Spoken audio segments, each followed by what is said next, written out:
Salam, perkenalkan nama saya Marlin Cetara Koja, NIM 1220046.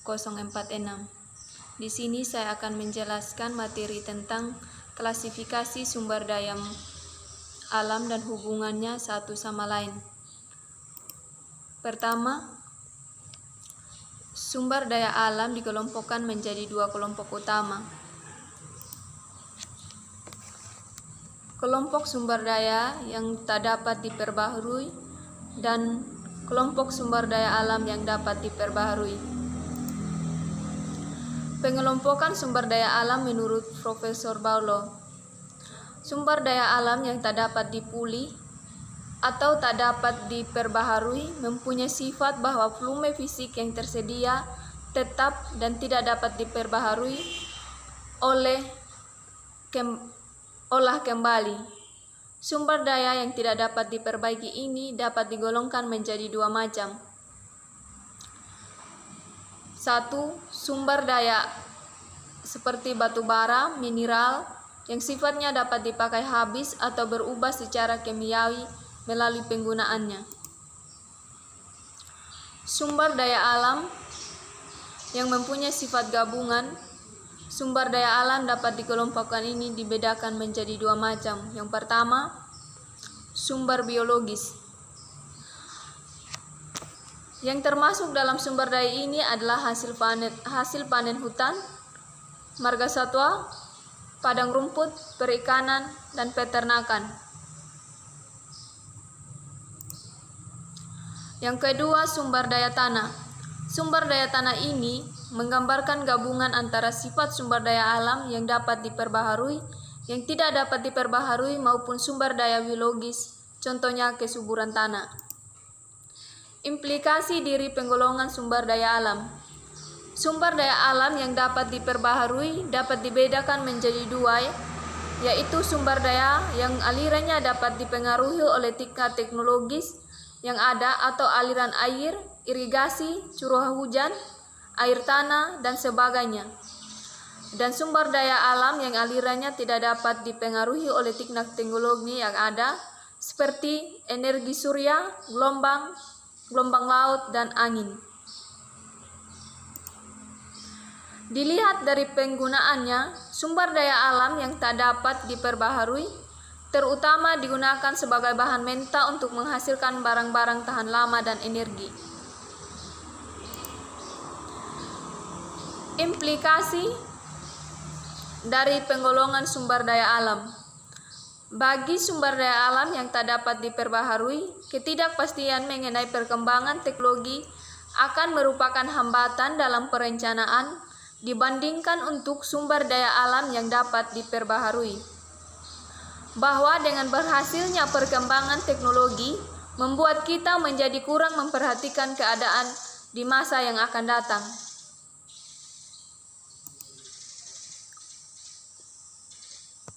Sangat diperlukan adanya kebijaksanaan pemerintah untuk konservasi sumber daya alam, khususnya sumber daya alam yang bersifat tak dapat diperbaharui tadi. Adanya penemuan barang-barang sintesis tidak berarti dapat menolak perlunya usaha konservasi sumber daya alam. Pengelompokan lain sumber daya alam. Sumber daya alam dapat dikelompokkan lagi atas dasar pengelolaannya, yaitu apakah sumber daya itu dikelola oleh pemerintah atau dikelola oleh swasta atau seharusnya dikuasai pemerintah tetapi pengelolaannya diserahkan kepada swasta. Contohnya batu bara, minyak, dan biji besi dapat diberlakukan sebagai barang publik. Tidak jelas apakah pemerintah harus campur tangan dalam pengelolaannya sumber daya yang pribadi sifatnya, karena ini tergantung pada sistem ekonomi yang dianut negara tersebut. Sumber daya alam menurut PBB dan Bank Dunia dibedakan dalam 3 golongan. 1. Sumber daya yang dapat diperdagangkan seperti mineral, hutan, minyak, dan sebagainya. Yang kedua, sumber daya yang dapat diperdagangkan seperti udara, lingkungan alami, dan sebagainya. Dan yang ketiga, keahlian manusia. Macam-macam sumber daya alam dalam kaitannya dengan penerimaan dan biaya. Penggunaan sumber daya alam yang kumulatif dapat mengubah penerimaan sepanjang waktu karena akumulasi barang tahan lama dan juga barang-barang bekas akan mempengaruhi permintaan terhadap barang sumber daya alam.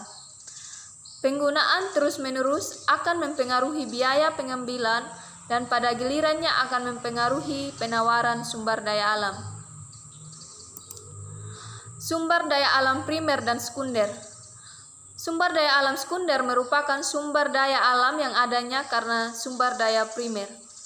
Pada umumnya sumber daya alam tak pulih dan sumber daya alam pulih kelompok pertama yang sifatnya tidak dipengaruhi oleh manusia merupakan SDA primer, sedangkan SDA pulih kelompok kedua yang tersedianya sangat dipengaruhi oleh manusia sebagian besar merupakan sumber daya alam sekunder. Hubungan antara sumber daya alam dan penggunaannya. Apabila 2 atau lebih SDA diambil dari bumi dan digunakan atau dikonsumsi dalam proses produksi, maka terdapat hubungan yang sifatnya komplementer ataupun substitusi atau bersaing, dan mungkin pula tidak ada hubungannya satu sama lain atau netral sifatnya. Hubungan yang sifatnya bersaing juga terjadi dari sisi permintaan maupun penawaran. Sumber daya alam milik umum atau milik bersama.